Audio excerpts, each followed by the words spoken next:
Madeline Helser-Howard, and I'm the branch manager of the Libico Library. We are working together with the Healthy Churches Consortium to make sure that Sheldon Township is a community of readers. This month's book, Malala's Magic Pencil, written by Malala Yousafzai, illustrated by Kira Sway, is read by our very own staff member, Karen Traub.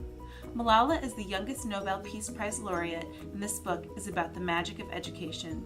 Enjoy! Malala's Magic Pencil by Malala Yousafzai. Illustrated by Kira Sway. Do you believe in magic?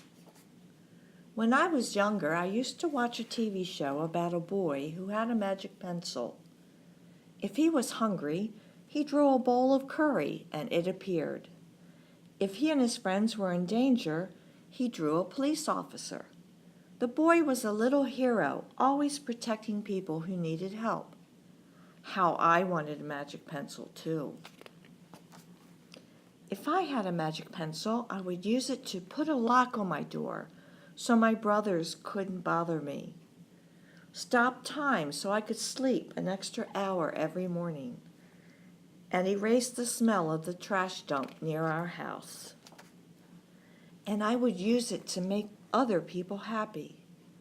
I would draw the most beautiful dresses in the world for my mother, and the best buildings in the valley for my father, so he could open many schools where children could study for free.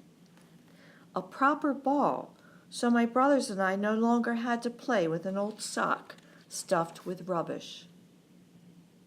Every night, before I went to bed, I wished for a magic pencil of my own.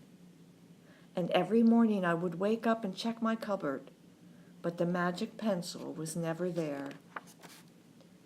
One day I was throwing away potato peels and eggshells at the dump. I was wrinkling my nose and swatting away flies and making sure I didn't step on anything dirty in my nice shoes, when I saw a girl about my age sorting trash into piles. Nearby, boys were fishing for metal scraps using magnets on strings. When my father returned home from work, I told him what I'd seen. It made him sad. "Abba," I said. "Yes, Johnny," he said back. I always liked it when he called me dear one. "Why haven't I seen that girl in my class?" "Because," he said, but he didn't finish right away. "Because, Johnny, in our country not everyone sends their daughters to school, and some children must work to support their family. Those boys will sell the metal scraps they find.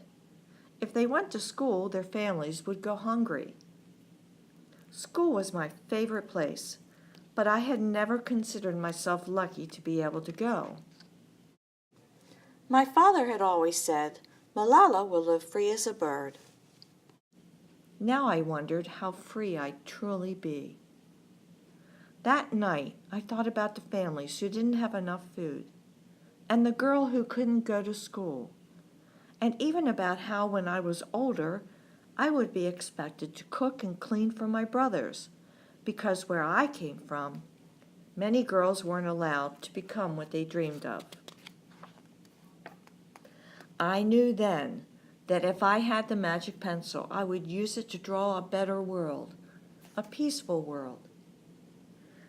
First, I would erase war, poverty, and hunger. Then I would draw girls and boys together as equals.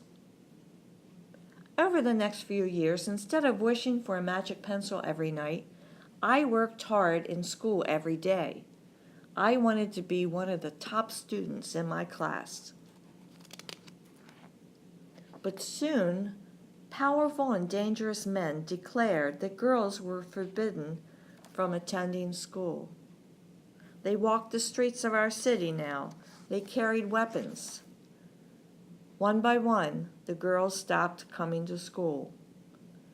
"Abba, where are all the students? They don't feel safe here anymore, Johnny." How could a few men stop all the girls in our valley from going to school?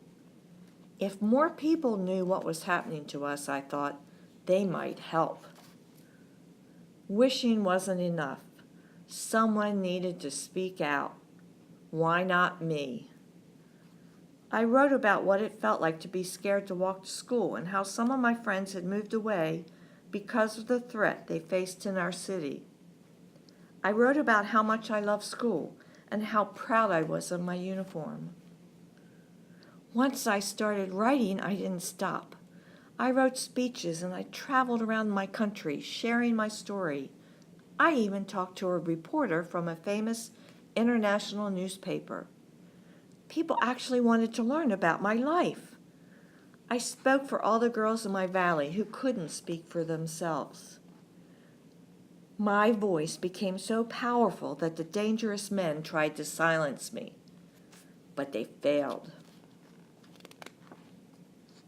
And now my voice is louder than ever.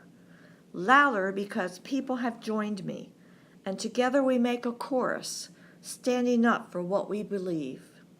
We raise our voices for those in need and help people in danger, even if they are an ocean away. And we think of the world as a family. Do you still believe in magic? I do. I wrote alone in my room, but people all over the world were reading my story. Millions now know it and help me spread my message of hope. I had at last found the magic I was looking for, in my words and in my work. I am Malala. I've always wished I could make the world a more peaceful place, and every day I work to make my wish come true. One child, one teacher, one book, and one pen can change the world.